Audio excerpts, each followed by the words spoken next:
Welcome back, guys. It's week 1 of our Wensleydale Quilt-Along. This week is fabric selection, and we will walk you through putting together your very own block template strip. Now, this strip does not replace the foundation papers or the acrylic templates from Jen Kingwell. You do need one or the other to put this quilt together, but this strip gives you the sizes to cut and then subcut so that you've got zero waste putting your block together. If you have done foundation paper piecing before, you know it seems like you cut off half of what you've got, or you've got weird shapes, you've got unusable pieces, so this will eliminate that. The only extra that we'll have will be a little section at the end of the width of the strip. You can easily sort it with your stash. You can store it away. If you have a cutting emergency and you need a replacement, you can use this section for that. But for this quilt-along, we will be using the foundation papers. If you do prefer to use the templates, you can still use the cutting sizes so that you can be a little bit more thrifty with your scraps. Okay, so fabric, whether you choose from your scraps or any of your stash fabrics, we will break down the selection into color families so you can get a pretty good variance in color so that we can get the scrappy feel without using 200 plus prints, which you are more than welcome to do. I think that would be absolutely amazing. I don't feel like I have the volume of prints to do that with. Also, I think it would take a lot more time. But if choosing the fabrics and putting the blocks together section by section is your therapy, then you can still benefit from this cutting template strip to help you find the fabrics in the sizes that you need. But if you have a limited stash or are using one of our pre-cut bundles, you only need 62 fabrics. We're going to start by picking a few of your favorites. You're going to break those down into the color families. You're going to add some more fabric and then just keep filling in your colors, because just like any other quilt project, you will want some dark, you will want some medium, you will want some light. We will try to not have more than 2 or 3 fabrics that are really close together in the same tone or the same shade, because otherwise it all reads similar. And it takes a little bit away from that scrappy feel. We need that variance to sort of balance it out. So to start, we're going to find at least 10 fabrics that you absolutely love. If a couple of them are similar, that's okay. We will line them up. We're going to add enough other fabrics to fill in that spectrum. I like to go by that old adage. You probably learned it in grade school, Roy G. Biv. It stands for red, orange, yellow, green, blue, indigo, violet. And that's the whole color rainbow. Now, if you like muted tones or neutrals, we can add those in at either the beginning, or we can squeeze them in where they belong. Red and green make brown. So I typically squeeze those in between the red and the orange and the yellow, depending on kind of where they fall, how dark they are, which way they lean. If you've ever tried to match grays up, sometimes they go more blue, sometimes they go a little more brown. So we want to line them up as best we can by color. Now guys, I'm not an expert. I don't do color theory. I don't teach it. I've not taken a class. If you really want to delve deep into how to put colors together beautifully, I think that Robin Pickens is the most amazing. If you've done any of the block heads, she will consistently provide a block with different values of color in all the different places. Tula Pink also has an amazing knowledge of color placement, and she is a master at using the color wheel. But right now, we just want pretty fabric. So starting with my bundle, now we have already put these together, but I'm going to help you kind of decide. I'm going to pull 10 fabrics out from here.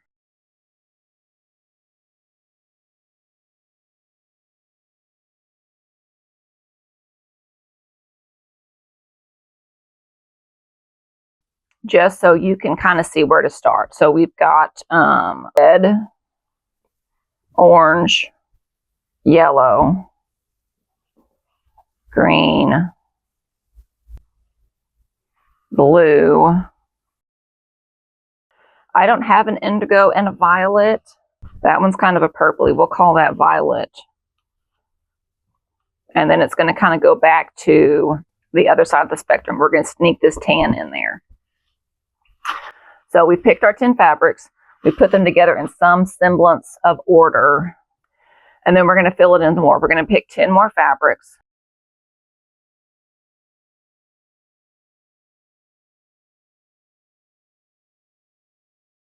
We're just going to put them in color order using our Roy G. Biv.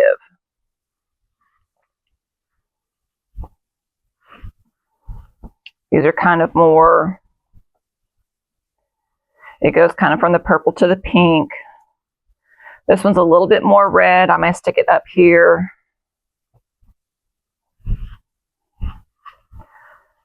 This one's kind of in between.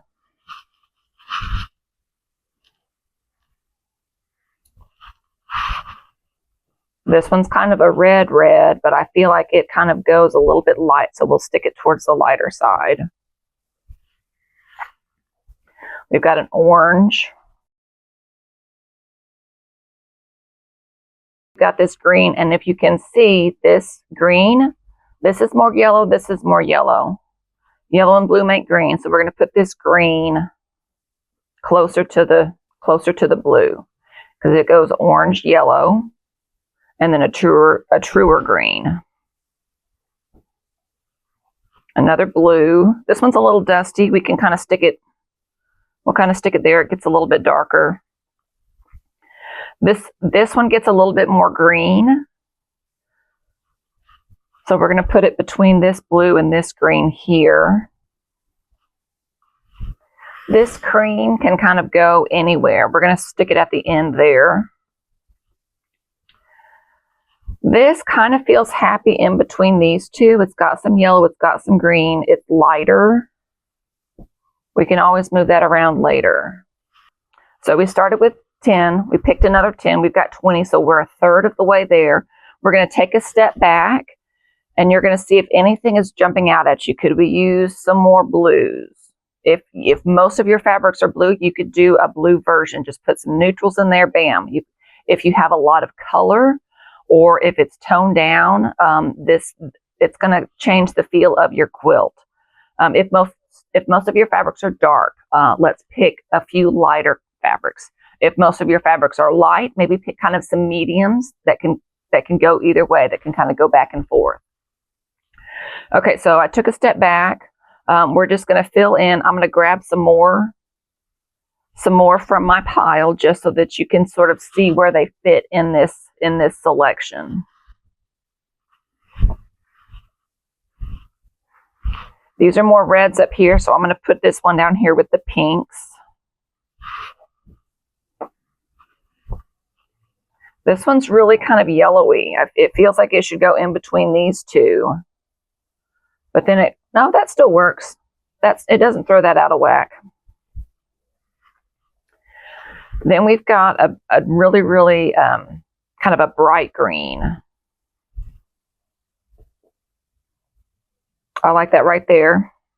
You can see it starts lighter. It gets a little bit darker towards the blue. So when we put this here, and look, we picked this one specifically because it's got a very bright blue. It's got this it's got this kind of maroon here that pulls a lot of our maroons here as well.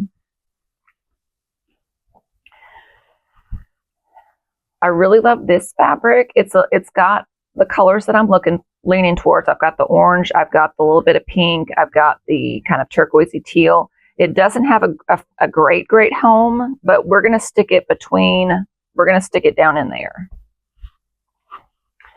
Now this one's got a little bit more purple in it, which is absolutely gorgeous between this blue and as we switch over between blue and indigo.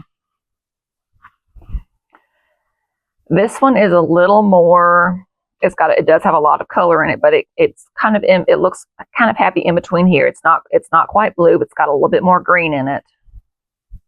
We're going to stick it next to that really vibrant green there.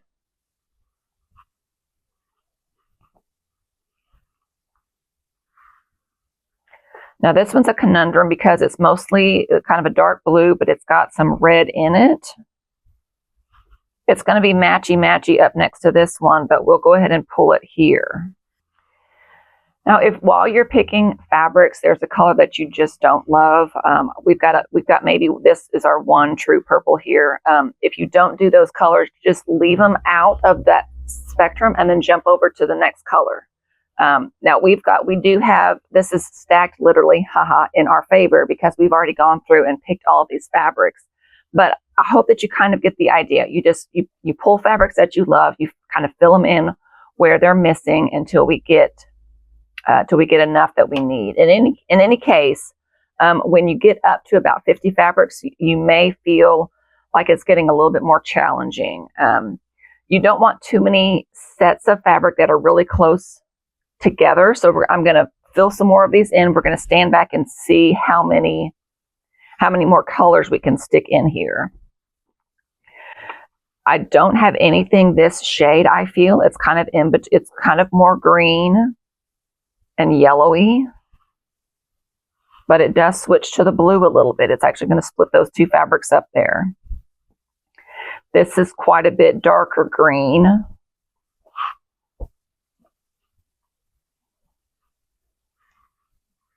And then we've got this kind of liney green as well.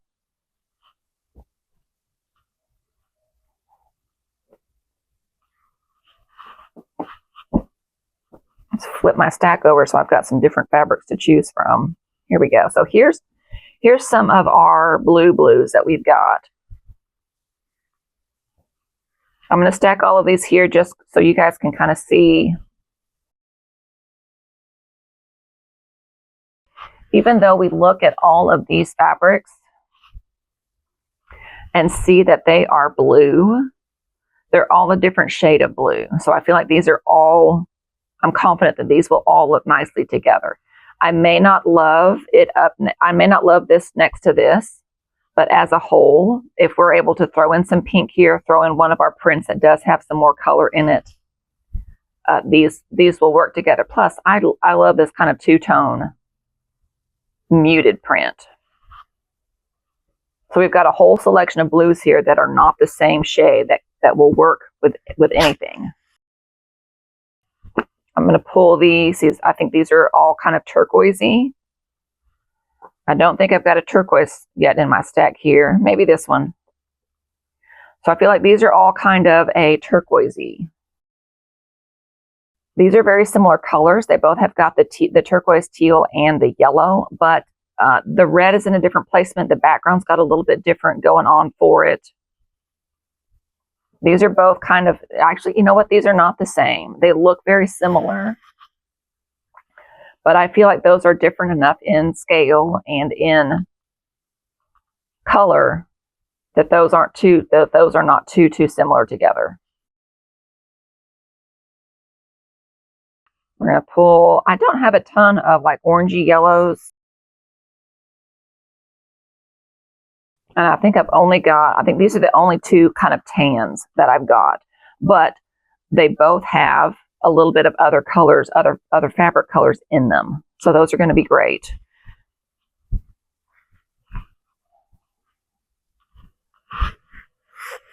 So we've got these two. These two look very similar in color to me. But if you stand back a little bit from them, we'll hold them up. We'll hold them up this way. These are very similar colors, but even from here, when I'm looking at it, I can see this one reads a little bit darker just because it doesn't have as many other colors in with it. Talking about having trouble finding 50 fabrics, I'm having trouble fitting 50 fabrics on my little table here. Also, I will talk about scale a little bit. If you're selecting fabrics, if you've seen the block, we look at the block here, the smallest piece I think is 2 by 4, and then the next little triangles out from that are probably about 3.5 by maybe 2. So it's a very small section. This print is borderline too big. Depending on where it's cut, it's possible that you won't see much of the other fabrics. So I would not scale much larger than this print right here. This print, even though it's got a lot even though it's got a lot going on, I feel like it's balanced. You get an equal amount of blue, an equal amount of this kind of maroon spaced out, so that it wouldn't matter where you got it. Well, there might be a little bit more color here, but then when you get to the outside part and you put it on that great big outside piece, that's gonna, yeah, you'll be able to see that great big print of that.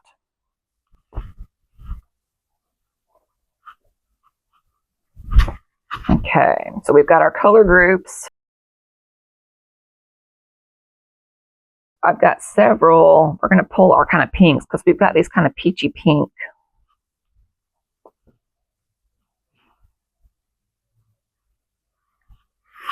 We've got our peachy pinks here. Again, these are very, very similar in color, but because of the scale, they're going to read a little bit different on the quilt if all you see is that little tiny section of it. Same with this one. This one is a little bit brighter pink, but I don't know that I want it. I probably should have left one of those out, but I love all of these prints. And I think these 4 are the only 4 in this shade. So 4 out of 62 prints, I don't think would be terrible to have them sort of scattered around. It'll help balance that number of pink in that color. Okay. So it looks a little messy up here, but we've sorted through. I hope that we've done enough talking about the color and laying them out. And it also helps when you're able to see them in smaller sections like this. It kind of helps you get a feel for how the whole quilt will go together. I'm going to go ahead and stack some more of these up. We're going to tape a couple of fabrics, and when we get down to just the final 2 or 3 that you're needing fabrics, the best thing to do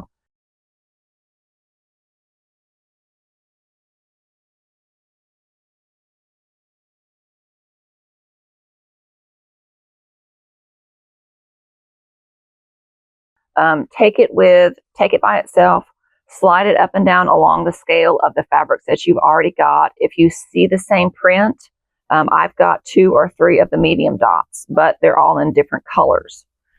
Do I have this same red with this same color in it? It's kind of, at this point, it's kind of up to you. It's your choice. It's your quilt. If you absolutely love having the same little tiny minis, I think I've got 6 of this little itty bitty ditty dot, this little ditty floral, but they're all in different colors.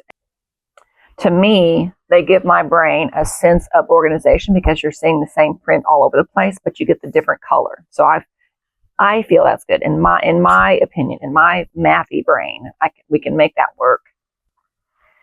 Because even though we want this scrappy, we do want it to look like we put in some effort to get it to look nice. I tend to like a lot of different styles.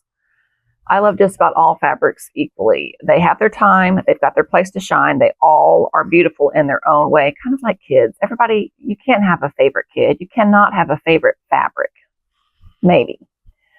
But I tend to be a little more picky because I do want them to look like they coordinate together. I could go dark and moody. I could do reproduction. I could do bright ruby star. In my opinion, those don't always mix, but they do all have their place, and you can pull them and put them together. So wrapping up, regardless, you do not have to have every color in the rainbow in this quilt. Just pick what you love and then go from there. If you are picking from your own yardage, we'll do a 6.5 inch strip. You only need 6 1/4. But in case you need to square anything up or straighten it for a stripe or a plaid or anything like that, that little extra 1/4 inch helps a lot. So I hope that was helpful. I hope that was informative. Even if you're sitting there just holding your bundle that you ordered from us, at least you kind of know the process that we went through to put it together. Hopefully you've got a little bit of knowledge of how we got there. Now, if you're picking fabrics from home, I hope you got some good tips. Pick what you love. Do it in stages.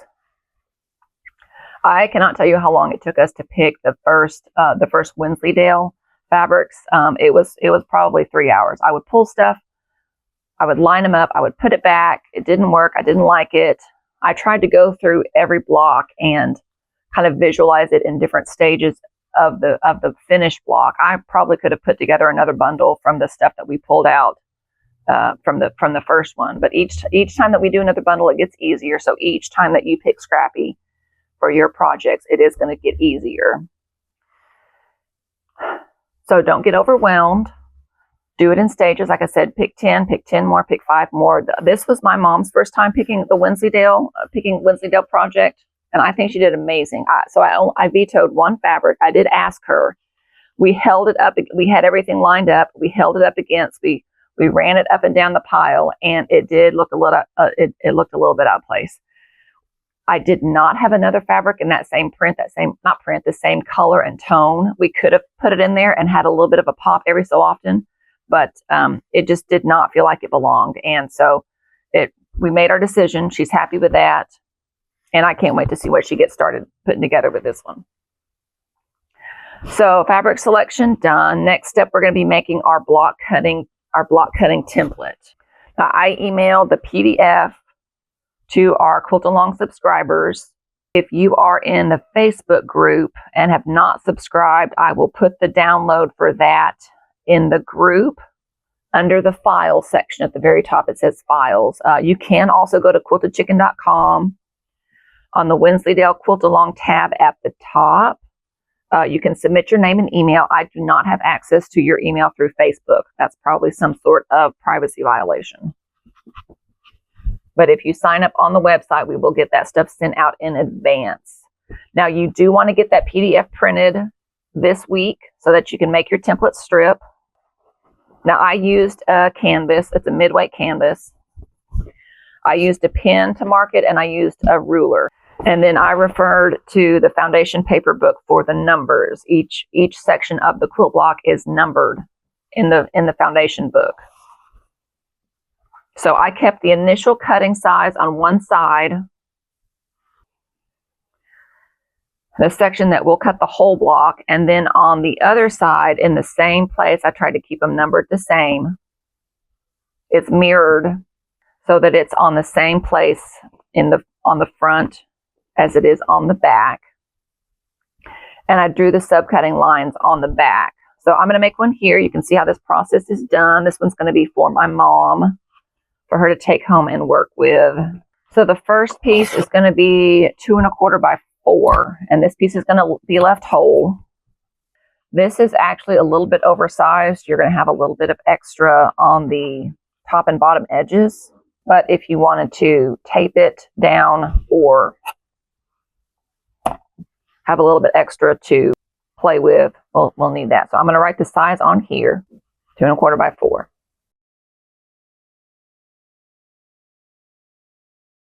So 4 by 6 1/4 is the next piece. The next piece is 5 3/4 by 6 1/4.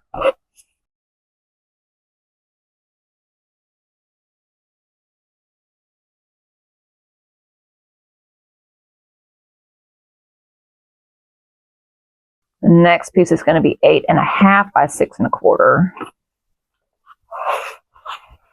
If you have watched our original Wensleydale video and some of these sizes sound a little bit different, I went back and we revisited the cutting. If you're working with a plaid or a stripe, something that when it gets folded back and out, you don't want for it to do weird little wonky pieces, so that you could be a little more precise with those directionals. This one's 8 1/2 by 6 1/4. The next piece is going to be 5 1/4 by 15 1/2.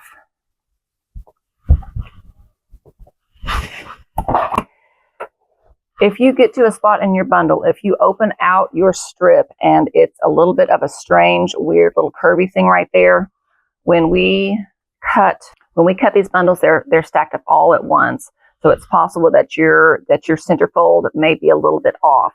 An easy fix for that, you do not have to cut it in the order that it is on your sheet.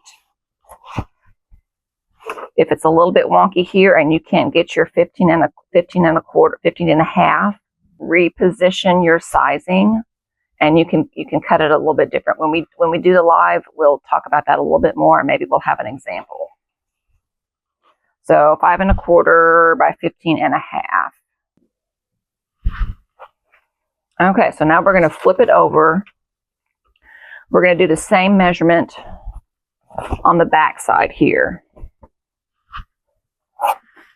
And I know this seems like it's taken a lot of time, It's going to make a huge difference when you get started. 2.5 by 4. And this is, we're going to label this number 1. So this next one is 4 by 6.25. And this does not have to be rocket science here. This is just your template for your own personal use. It's just going to help you get the size, glance at it to get the sizes, and then flip it over and glance at it to get the cuts. This one is going to get cut from corner to corner twice. So from corner to corner here, and then from corner to corner here.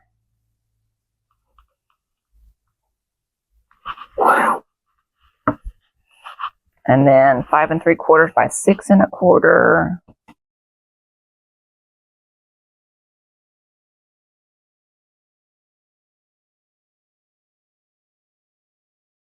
Half of 6 1/4 is going to be 3 1/8. And I know that's a funny measurement. If you prefer, you could always fold it in half and cut it down the center like that. So we've marked our half this way. And then we're from one point, we're going to measure out to the opposite corner here. And same thing, this corner opposite here.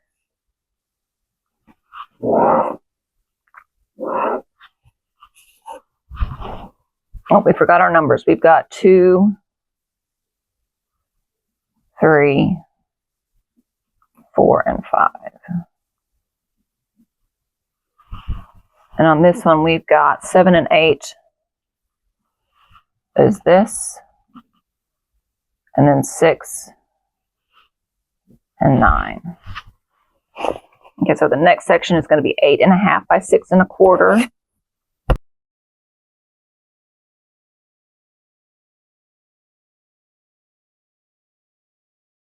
This one is going to get marked the same as the second step, from corner to corner across both sides, twice.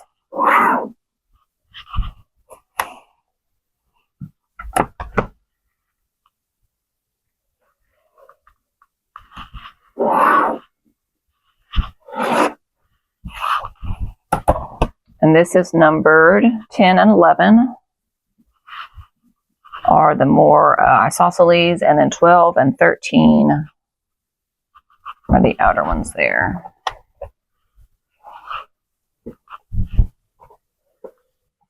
This final piece is 15.5 by 5 1/4. This one we're going to measure the center across here. I'm going to cheat and we're just going to do it this way. So it's cut down the center, and then from the center we go out to this corner. And then from the same point back out to the other corner. This is number 14 and 16, and then 15 and 17. Okay. So there's our PDF template that we've got. It'll make it nice and easy. I will leave this in front of us when we get to next week and when we're cutting. So there we go. We picked our fabrics. We've got them sorted, sort of. We have our cutting template guide. That's all that we're planning for this week. That gives a little bit more time for everyone that has ordered a bundle online to get those in. We do still have a few folks that have been joining and getting fabric and ordering that. So we do want for all of that to arrive before week 2 for the cutting. Now week 3, we'll take our cut sections and we'll put those together in the block layout. We'll play with all those fun fabrics. I will get I will get at least one block put together to show you how we lined everything up with our pieces, and then we've got them trimmed. That's it. Thank you guys so much. I hope that you have fun this week. If you do some mental planning on what fabrics you like to put together, just to kind of get the creative process going. So Join us in the Facebook group if you would like. We'd love to see all your progress and meet new friends. We've gotten a few pictures of some quilting buddies, and that's extra fun. I did have to close the door this morning to keep my quilting friend out of this area. But be back next week for cutting. Get you a fresh blade, get you some snacks, and we will see you guys then. Thanks so much. Bye.